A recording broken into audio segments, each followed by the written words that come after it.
There's the last couple of little things you can maybe want to think about playing around with for your project. No idea what you'll end up wanting to do, but the last little thing I thought might be useful for you is this thing called paint. So if you would like to kind of paint something, especially if you have a Wacom tablet or something like that, this can be pretty useful. I'm drawing with my mouse, so don't judge my drawing here because it's not going to be very good. But um, so After Effects is a little counterintuitive as far as I'm concerned about this. I often like to do my sort of handmade animations in Photoshop just because it's a little easier to see what's going on. But and we have tutorials about that posted in kind of the more like the sort of like other categories on the skills webpage. But if you want to do it in here, probably the easiest way to do is just to go up here to go to New Solid Layer.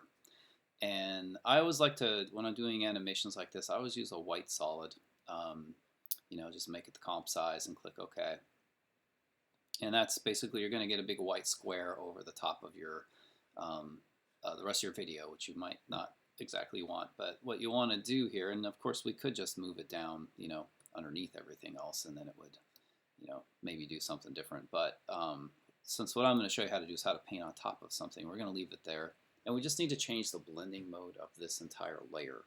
So if you control click on that, you'll see that there is all these options. And remember, these things are always here if you can control click on them, including things like time and frame blending and stuff like that. But if you go in here and you go to blending mode and we just turn that into multiply, that's going to basically, multiply is like a blending mode like in Photoshop where it deletes white pixels. It just gets rid of them. So it kind of makes them transparent. It's almost like you're drawing on top of a clear piece of mylar or plastic or something over the top of your video. And then again, if you go up here to this paintbrush, you'll see there's a brush tool, which is great, that you can use. But unfortunately, if I went to click on this now, I'm like, oh, good, I got my brush tool. I want to paint. It's not going to let me do it because I have to paint on a layer. So that means I have to open the layer up in a separate thing. So if you just double click on it here, you'll see that now you have a layer like all by itself, and you're not able to actually see what was underneath too well. But you can paint on this, and so I can select the color again, just like usual. I usually do here, something like that, let's say. And then you have options for brushes, so you can make these bigger or smaller. There's sometimes people like to download like calligraphy brushes on there. Lots of things you can just click here, and there are different things you can make. It's not as advanced as the Photoshop thing for sure, right? And then if you can't see all of these things, you might need to drop your panel down so you can actually see everything in Paint and see what's going on in there. But you'll see there's these different options, so you can make the brush strokes be multiply or darken. I usually go with normal for this. And then let's say you do constant, right? So if I just go and paint, like make a little mark like that, and then I go back to my comp. I'm sorry, if I go back there, let's see where to go. Oh, here we go. Go look up there. So now I just have that one brush stroke that's just going to sit in the middle of that composition forever, and I could animate this whole shape and move it around if I wanted to. So if you did a cool drawing or painting or something, you can do that. But you can see that it's a little less like, it's not really like animating, but it's a good way to kind of add something. I don't know why you wouldn't just draw this and scan it, or do it in Photoshop and bring it in as a JPEG that you could place or something. But if you want to, you can look in here and you can see that the paint's actually an effect, so you can turn that on and off just like any other effect. And then there's all these options in there, right? And so we can go in there and play with it if you want. But if you don't like what happened on that layer, you can just delete the whole paint layer. Now it's all gone. It's just back to being a transparent white layer. Let's go back to our layer here. And so it's on kind of like constant right now, which means whatever you paint is going to be constant. But we could actually do frame by frame animation. So if I went like this, and then I moved a frame, then again I'm zoomed in really far to see frame by frame animation. So I zoom in as far as it'll go, and I can go to this next one, and I can add a little something. Go to this one and add a little something. And you can see I'm just going through this frame by frame, right? But I could like kind of do almost like a frame by frame animation this way, right? And play around with it. And if I go back in time, it's just going to show me what's going on. And so now if I go back to the comp up here, now you can see that it's moving. It's going to move through this thing, and it's going to animate on top, which is pretty great. It's a little clunky though, right? Like if you just wanted to animate like one line like that, I actually can show you a much better way to do it.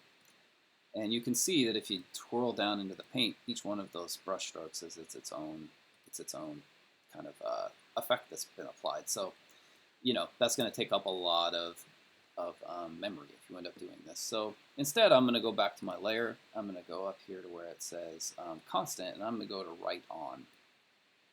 What will happen now is if I just, let's say I want to like kind of draw a squiggly line, I can just go like, I'm just drawing, right? And if I slow it down, I'll slow down a little bit, come up. Okay, so now if I play that through, it just basically recorded what I just did. And now when I go back to the comp, that's going to be animated in there, kind of at whatever speed I did it in. So yeah, and then I can always adjust it by going into the paint thing here and go down to the brush, and you'll see if you look in here that there are like a billion like options that go all the way down. Like you can really twirl down in there and play around with those things. So that's something that you could certainly like kind of think about messing with if you would like to, just to give you a little bit more. And you know, the speed of it, I can speed it up or slow it down by just moving the beginning and end keyframes. Now it'll be done by the time we get to there. If I want to slow it down, I'll just grab this keyframe and drag it. And now it'll drag it a lot, it'll go slower. So that's a pretty cool thing that you can do, and you can stack painted layers on top of each other, right? So if I wanted to, I could just make a new solid layer, make it white, make sure I transform that into the blending mode into multiply. I can change the color on this, right? So change the brush size. And then if I go back, if I just double click on the new layer and select paint, I'll be able to make sure I have right on, then I can you know, do something that goes the other way. All right, now if I go back to my comp, kind of see where it all hits. But it's going to hit where I started it in the timeline, right? So since I had the playhead all the way up here, it's not going to come in until then. But if I wanted to change that, it's not hard, right? I can just grab these keyframes. I gotta open it.